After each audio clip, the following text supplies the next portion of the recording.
All right, if video killed the radio star, will the electric car kill radio altogether? Some electric vehicles are getting rid of AM radios from the cars. Car makers say the electric motors interfere with AM frequencies, creating annoying buzzing sounds and faded signals. On the flip side, some lawmakers and a number of former FEMA administrators are fighting back, and they say you can't get rid of AM radio. It is a public safety issue. So where do we go from here? Craig Fugate is with us this morning. He's the former FEMA director during the Obama administration. Great to have you on. No AM in electric cars. You're concerned about this. You signed a letter saying as much.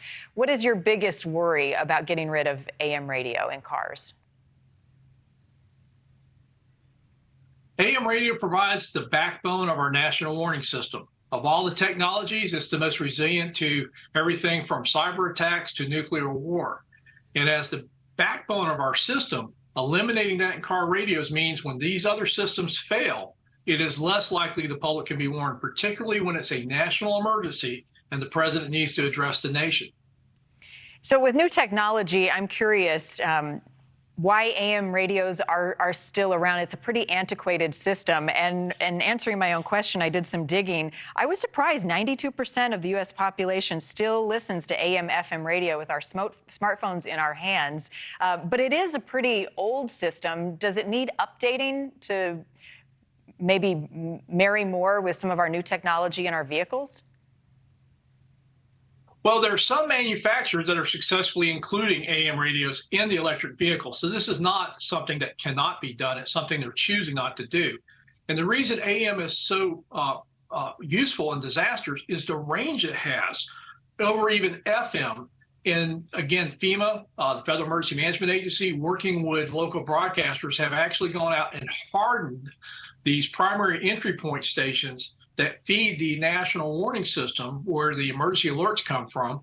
And this is a system built to withstand attacks on the system, attacks on the infrastructure, and in many cases, even in our natural hazards, such as hurricanes and wildfires, have been one of the remaining technologies that still works. After hurricanes in Florida, it is very common that the only way you can get information from local officials is through AM, FM radio. And what does the data show? I mean, when an emergency happens, do people tune in looking for information? I mean, if 92% of people are still listening to the radio, there must be some data on when things go bad, it's where they turn. I don't have the numbers, but I do have the reports. People have told me that in the aftermath of such as Hurricane Michael, which hit the Florida Panhandle in 2018, that in large areas of that part of the state, the only information they could get was from local radio stations. Our history with this, in my case in Florida, goes all the way back to Hurricane Andrew. Most recently with Hurricane Ian down in Southwest Florida, again, the local radio stations were one of the primary sources people got information. In some areas, they didn't get internet back for several weeks. Cell systems were degraded. And so we know that the number of people that get information goes up. I don't know if anybody's got a hard number on that, but from the reports I get from people that have said, hey, if I didn't have my radio, I couldn't have gotten the information. And AM is critical because of all of our systems, it is the one that has been the one that Congress has invested the most money in to make sure it's there on the worst possible day. Wow. Do you expect that car makers are going to push back on this because electric vehicles is the future? It's where things are going. Yeah, I think they will push back. They're going to say that people stream now, that it's the internet. We've got satellite internet. We have all these great systems. This is a dinosaur system that nobody uses. From the standpoint of the emergency management community, it may be a dinosaur system, but it is one of the very few systems that we find survivable, both in natural hazards and attacks. And without that system, we run the risk of a national warning where the president needs to address the nation.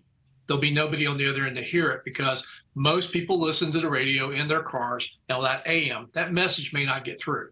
Right, and we're looking at a map of the reach from just WGN Radio based here in Chicago and how far that goes out to people who are, in fact, driving in their cars. And when you talk about emergency situations, what we're seeing right now in California is a great example of it. Craig, before I let you go, what is your assessment of the damage and the concern given the flooding, the snow that we're seeing right now in California and the federal response to it? You know, California's got a lot of resources. The response phase, I think, is going to be local and state government. I actually think the federal government's got a bigger role to play in the recovery. But you know, Nancy Ward, who's the director of Cal OES, is an old hand at this. She served FEMA, she served the state. Local officials, as you talk to the mayor, they're dealing with the response phase. I really think the federal government's role is going to be supporting the financial impacts and recovery. Thank you for watching. Go to newsnationnow.com to find NewsNation on your television provider. And don't forget to click the red subscribe button below to get more of NewsNation's fact-driven, unbiased coverage.